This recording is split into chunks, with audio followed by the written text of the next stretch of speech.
Sereine, oui, parce que ça ne sert à rien de ne pas être serein quand on discute de choses aussi importantes.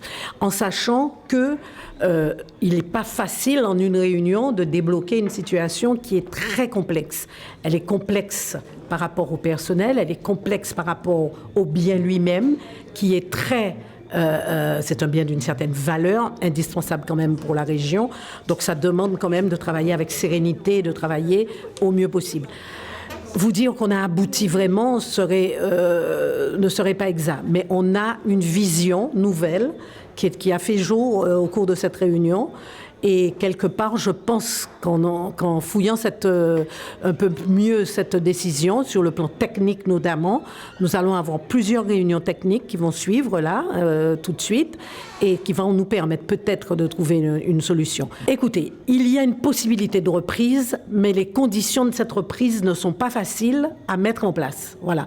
Donc ça demande des réunions techniques supplémentaires, parce que ce n'est pas un problème d'argent.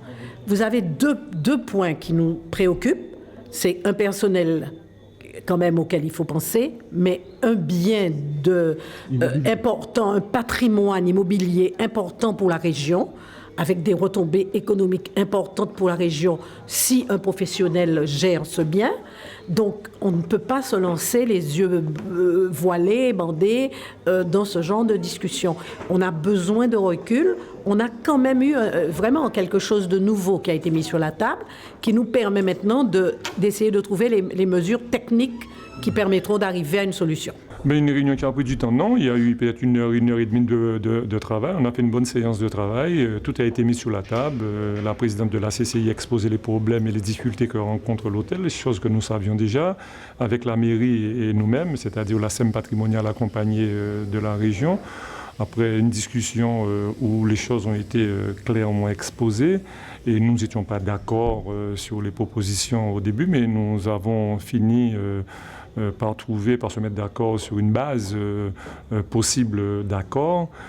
C'est-à-dire, aujourd'hui, les points de vue sont rapprochés et nous devions nous voir sous dizaines, quinzaines, sur une réunion technique pour finaliser cet accord possible, notamment sur l'acquisition du bâtiment, qui est l'hôtel Saint-Georges, et éventuellement des cas du personnel. Tout sera présenté dans un travail technique avec la région, avec la SEM, avec la CCI et certainement la mairie, et peut-être accompagné de la DIEC, parce qu'il y a du personnel dedans, voir les meilleures solutions dans l'intérêt de tout le monde. Et il faut savoir que cet effort-là est fait aussi soutenu par la région, parce que l'optique de la région, c'est quand même de maintenir l'activité, voire le développer quand c'est possible, à l'instar de ce que nous faisons sous les autres structures hôtelières, notamment ce que nous avons fait récemment sur Caribéa, et notamment sur les pourparlers que nous avons aussi avec Manganao, et de manière générale maintenir l'activité économique et singulièrement l'activité touristique en Guadeloupe,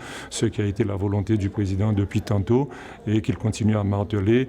Et même si parfois nous n'avons pas entière satisfaction, parce que nous savons que l'activité économique en Guadeloupe est d'une manière générale sur le plan national voire international est compliquée, mais on ne désespère pas de trouver des solutions pour ces personnes, mais d'une manière générale pour la Guadeloupe. Je pense que d'ici peu nous arriverons à une situation finale où tout le monde devait se retrouver, on devait retrouver nos billes et ça sera un accord gagnant-gagnant. Écoutez, ça fait déjà quelques mois, même quelques années, depuis 2011, que la ville de Saint-Claude essaie de trouver avec des repreneurs possibles, disons, une sortie sur cet hôtel-là pour pérenniser l'outil. L'outil, et disons, dans son fonctionnement. L'outil dans sa partie, on va dire, immobilière, mais aussi l'outil avec le fonctionnement. Donc, aujourd'hui, cette réunion qui a duré quand même probablement plus de 2 heures, ça nous a permis de rapprocher un peu les choses, de trouver, disons, un contour qui pourrait augurer, disons, d'autres réunions où on aurait des précisions sur les différents paramètres et peut-être pour sortir d'un accord. Je pense qu'on a avancé et qu'on pourrait donc trouver, disons, une solution qui irait dans le sens de l'équilibrage du territoire du Sud Basse-Terre, qu'on ait une offre touristique, une offre d'hébergement de qualité à Basse-Terre, mais il faut voir l'état de l'hôtel et, disons, les travaux que cela devrait occasionner. Et il faut mettre tout cela dans la balance, entendre les points de vue, mais il y a un effort à faire. Et disons, sur cette réunion-là, les uns et les autres ont fait quelques concessions qui devraient donc essayer de voir, on devrait voir la partie juridique, sécuriser tout cela pour voir un peu, disons, une signature qui confirmerait qu'il y a cette ambition ou cette volonté qui est affichée de façon sereine mais passionnée ce soir.